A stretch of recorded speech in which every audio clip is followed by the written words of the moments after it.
Growing Facebook profiles has been one of the easiest experiences I've ever had. In less than a year, I've been able to grow a great number of followers across several Facebook pages and profiles. This video is a simple tutorial trick of growing up to 100 plus followers organically on your Facebook page. I've been using this trick to grow my audience and I'm going to prove that to you in this video. So without wasting my time, let's get right into it. In this tutorial, I'll teach you how you can grow your Facebook profiles or your professional mode. Now, before you begin this, you need to make sure you turn off your professional mode and allow friend requests from everybody. Once you switch back to your professional mode, all both requests you get will be turned into followers.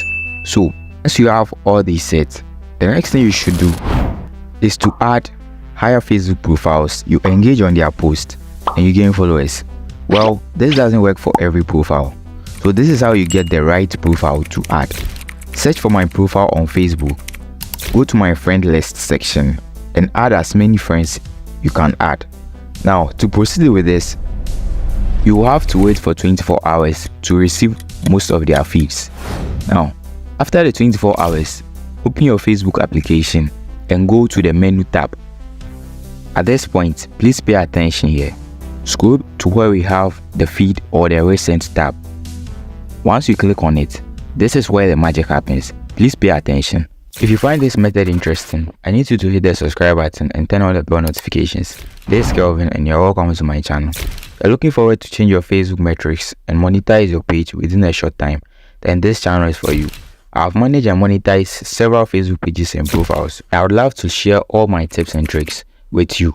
So please subscribe and turn on the bell notifications. Now let's move back to our video. From your feed, react to every post from these profiles. Keep on refreshing to get more recent feed. The faster you react, the more chances of gaining more followers. This method is very essential and really helps a lot because these people will also react to every post you make as well. To avoid Facebook restrictions, always take a break after 30 minutes of trailing. Now, these are the best time to start trailing. Depending on your time zone, 5 AM to 7 AM in the morning is very good for trailing. Also, 5 PM to 8 PM in the evening is also good for trailing. Users are usually active during this time. Try this out and let me know your results in the comment section. Post all your questions and I'll be glad to answer you all.